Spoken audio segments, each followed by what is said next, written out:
Queridos amigos, sejam bem-vindos a mais um vídeo no canal Poptopia. Eu sou o Daniel e no vídeo de hoje vamos conversar sobre Doutor Estranho, Princípio e Fim. Essa é uma HQ lançada agora no mês de outubro pela Panini e que entrega pra gente aquela que deve ser a história considerada o ano 1 do Doutor Estranho. Mas não a primeira história do Doutor Estranho, e sim uma releitura daquela que seria a sua origem. Essa história ela foi publicada em 2004 e tinha como intenção reapresentar o personagem para um novo público, né? O escritor J. Michael Straczynski com Sam Barnes e o artista Brandon Peterson estão aqui para contar a história do jovem Stephen Strange. Ainda na faculdade, Stephen Strange viaja para uma espécie de intercâmbio no Tibete, onde ele ia colocar em prática já um pouco daquilo que ele estava aprendendo na arte da medicina e da cirurgia. Esse jovem Steve não desgrudava de um amigo chamado Devon, e esses dois personagens vão ter os primeiros contatos do Stephen com aquilo que seria o universo da magia, que no futuro conheceria o Stephen como o Mago Supremo, né? Essa história ela acontece 10 anos antes do primeiro filme do Doutor Estranho ser produzido pela Marvel Studios. E muito do que a gente viu naquele filme, a gente percebe que foi introduzido aqui no cânone do personagem. Um Doutor Estranho com uma capacidade pequena de acreditar nas coisas imateriais, um Dr. Stephen Strange cada vez mais egoísta, altamente vaidoso, preocupado com suas próprias ambições, a ponto de não ser capaz de cumprir promessas que ele tinha feito. Uma das reviravoltas, das mexidas na origem do personagem que o Straczynski propõe aqui, que, no meu ver, fica mais interessante, é a presença do Wong e do Ancião já nessa primeira ida do Stephen Strange, ainda jovem, ainda estudante, lá para o Tibete. É como se a gente visse uma sementinha sendo plantada de algo que precisava de tempo para amadurecer. E nessa jornada do herói, e é isso que o Michael Straczynski faz aqui, ele entrega a tragédia do Stephen Strange de uma forma bem dolorida para o leitor acompanhar, né? Um marco do tempo de quantos meses o Stephen levou até se recuperar, até ele minimamente ter a capacidade de poder se virar sozinho, né? Depois do acidente fatídico que tira dele a capacidade de exercer a sua profissão. À medida que esses eventos vão se sucedendo, a gente vai ver paralelos com o cinema, mas o Straczynski e o Brandon Peterson resolveram introduzir outros personagens, e nos quadrinhos isso é permitido, né? Você acelerar um pouco a história. O Stephen Strange tem contato com a magia antes mesmo dele perceber que ele gostaria disso. Por quê? Porque ele já vinha sendo acompanhado pelo Ancião como alguém que tinha um propósito, um destino a ser cumprido. E o Ancião colocou alguns dos seus discípulos ali para acompanhar o desenvolvimento do Stephen Strange.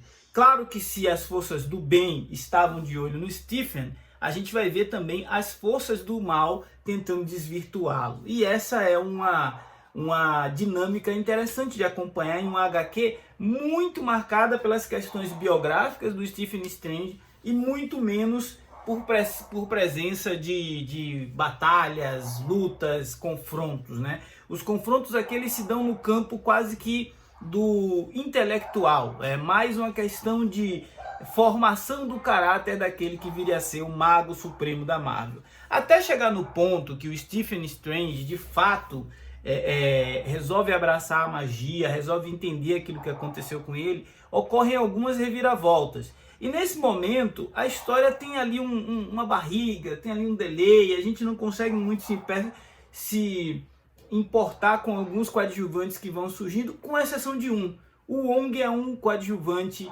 presente na trama que faz você querer entender em que momento ele vai virar o Wong que a gente conhece. Porque o Doutor Estranho a gente já sabe o que vai acontecer com ele. mas o Wong não. Então é uma história onde um coadjuvante rouba, assim, uma parte do brilho do protagonista, e isso é interessante, é um dos pontos mais interessantes nessa HQ. A gente vai ver um breve e rápido, parece que o Straczynski estava correndo para entregar a minissérie em 5 edições, treinamento do Dr. Stephen Strange pelo ancião, para já ali a gente ver o Stephen sendo empurrado para suas futuras obrigações como Mago Supremo. Eu entendo que essa é uma versão expressa da origem de um personagem grandioso que viria a se tornar um dos mais populares no universo Marvel depois das suas aparições no cinema, né?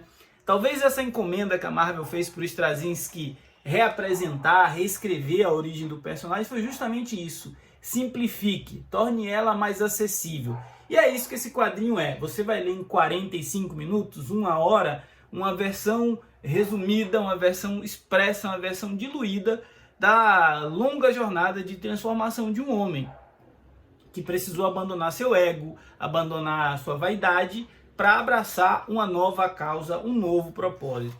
Ao mesmo tempo que esse quadrinho é interessante, ele peca por simplificar demais uma jornada que deve ser tortuosa, uma jornada que deve ser demorada até. Para atingir a maturidade que o Doutor Estranho precisaria para assumir o cargo que ele tem que assumir para o bem da humanidade, ele precisa de tempo, né? E eu sinto que as coisas foram meio apressadas aqui. O surgimento do Barão Mordo, a presença do Dormammu, todos esses são elementos que eu apreciaria em um desenvolvimento mais cadenciado.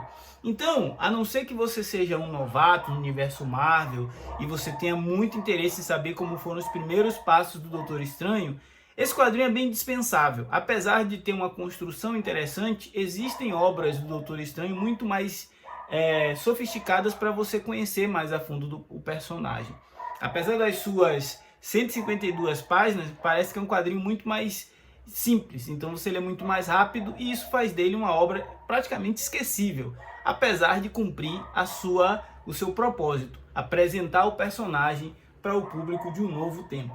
Gosto do quadrinho, mas acho que tem coisa mais interessante para você investir a sua grana disponível no mercado neste momento. Esse foi o Poptopia de agora. Se você não for inscrito, se inscreva, ajude o nosso canal a crescer e a continuar produzindo conteúdo nessa concorrida plataforma. Afinal, falar de gibi é sempre muito bom. Forte abraço, até a próxima, valeu!